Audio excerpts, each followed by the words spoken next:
సుజాత గారు ఇప్పుడైతే డైరెక్ట్ గా ఇప్పుడు నిన్న అసెంబ్లీ స్పీచ్ లో మిమ్మల్ని క్రిటిసైజ్ చేసింది చాలా తక్కువ, నెగ్లిజిబుల్. 10% కూడా మిమ్మల్ని తిట్టింది లేదు సుజాత గారు. ఎవరిని తిట్టలేదండి, తను బీజేపీని కూడా తిట్టలేదు. అలా అనుకుంటే మీరు కావాలని అటు తిరిగి ఇటు తిరిగి మొత్తం అంతా కాంగ్రెస్ మీద రుద్దాలని చూస్తున్నారు.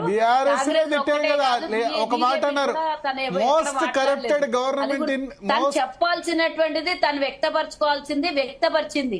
తాను ఎవరి గురించి మాట్లాడలేదు. నేను క్వశ్చన్ అడుగుతా. ఇప్పుడు ఆమె రిజైన్ చేసి 4 నెలలు 5 నెలలు అయింది.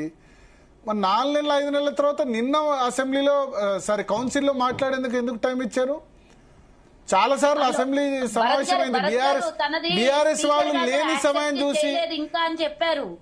తనే చెప్పింది కదా, నేను అడిగాను, నన్ను ఇంకా యాక్సెప్ట్ చేయండి, ఈసారి నేను మాట్లాడుతున్నాను, వెళ్లిపోతాను, నేను మళ్ళీ శక్తిగా తిరిగి వస్తాను, దాన్ని ఈసారి యాక్సెప్ట్ చేయండి స్పీకర్ గారు దయ ఉంచి అని తను చెప్పుకునిందండి. బీఆర్ఎస్ వాళ్ళు బాయ్కాట్ చేసిన తర్వాత ఎందుకు అవకాశం ఇచ్చారు? వాళ్ళు హౌస్ లో లేని సమయం చూసి ఎందుకు అవకాశం ఇచ్చారు?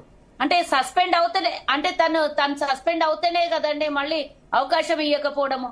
ఇందులో ఇంకొక రహస్యం కూడా ఉండొచ్చండి. కవిత రాజీనామా వెనకాల ఇంకో రహస్యం కూడా ఉంటది నాకు తెలిసినటువంటి ఆలోచనలో. కవిత ఇప్పుడు ఎలాగో ఇంకొక 2 ఏళ్లు ఉన్నది అనుకుంటాను తనకు. ఆ 2 ఏళ్లలో లోకల్ బాడీ ఎలక్షన్లలో గెలిచినటువంటి ఎమ్మెల్సీ తను. ఇప్పుడు బీఆర్ఎస్ తరఫు నుంచి గానీ ఇంకే తరఫు నుంచి గానీ ఆమె గెలిచే అవకాశాలు ఉండవు. ఓడిపోతే పరువు పోతుంది. ఇప్పుడు లోకల్ బాడీ ఎలక్షన్లు వస్తే, ఎన్నికలు అయితే ఓడిపోతే పరువు పోతుంది అనే భయంతో రాజీనామా కూడా చేసి ఉండొచ్చు. ఇదొక లాజిక్ కూడా. ఇప్పుడు ఒక 3 నెలల క్రితం ఎలక్షన్ పెట్టుట్టే టీఆర్ఎస్ కు మెజారిటీ ఉండేది లోకల్ బాడీస్ లో. ఇప్పుడు మున్సిపల్ ఎందుకంటే వాళ్ళకి క్లియర్ మెజారిటీ ఉంది. ఇప్పుడు కొత్తగా వచ్చిన దానిలో ఎవరికి వస్తుందో తెలియదు. ఉన్నప్పుడు ఒకళ్ళకి అవకాశం ఇచ్చి మేము అవకాశం లూజ్ చేసుకుంటాం అండి, మీకు కూడా తెలుసు కదా. అందుకనే యాక్సెప్ట్ చేయలేదు ఆమెది. అంటే అందుకే యాక్సెప్ట్ చేయలేదని ఎందుకు అనుకుంటారు? అట్లాంటి ఇప్పుడు కూడా చేయలేదు కదా, ఇంకా లోకల్ బాడీ ఎలక్షన్లు అయిపోయాయి. ఇవాళ రేపో చేస్తారు కదా, ఇవాళ రేపో చేస్తారంటారు యాక్సెప్ట్. ఆమె అడిగింది కదా చెయ్యమని, ఈసారైనా రిక్వెస్ట్ చేస్తున్నాను చెయ్యండి అని అడిగింది.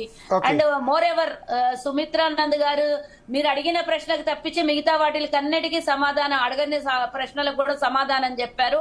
అసలు కేసీఆర్ 9.5 సంవత్సరాల పాలనంట, కాంగ్రెస్ ఈ పరిపాలన 2 ఏళ్లలో బాలేదంట, చాలా అద్భుతంగా కేసీఆర్ చేసిండంట.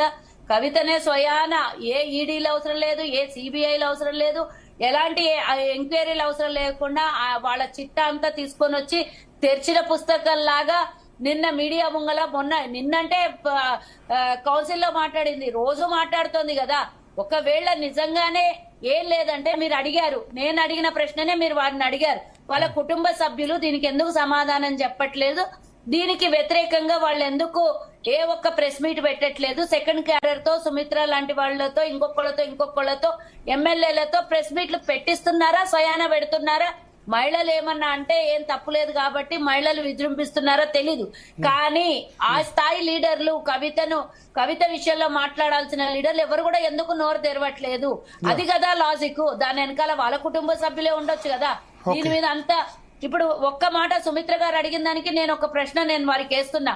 ఇదంతా మీరందరూ మేమందరం మాట్లాడుకునే కన్నా వాళ్ళ కుటుంబంలో ఉన్నటువంటి 4, 5 ఎవరున్నారో వాళ్ళు వచ్చేసి ఈ రోజు కవితకి మాకు ఎలాంటి సంబంధం లేదు, కవిత వేసినటువంటి ఎలిగేషన్స్ తప్పు, దీని వెనకాల కాంగ్రెస్ ఉందా, దీని వెనకాల బీజేపీ ఉందా, ఇంకెవరు ఉన్నారా అని వాళ్ళు వచ్చి చెప్పమనొచ్చు కదా. మేమైతే ఎవరం లేము, దీని వెనకాల కాంగ్రెస్ పార్టీ ఉండొచ్చు లేదంటే బీజేపీ ఉండొచ్చు అని చెప్పడానికి ఏమైంది? బీజేపీ ఉందా లేదా అడుగుదాం. సీతారాం నాయక్ గారు అనుమానాలు కూడా ఉన్నాయి కదా, సీతారాం నాయక్ గారు ఎందుకు ఆలోచించట్లేదు? ఒకసారి అడుగుదాం. బీజేపీ రోల్ ఏంటి? ఎగ్జిట్ అవుతున్నానండి. థ్యాంక్ యూ సుజాత గారు.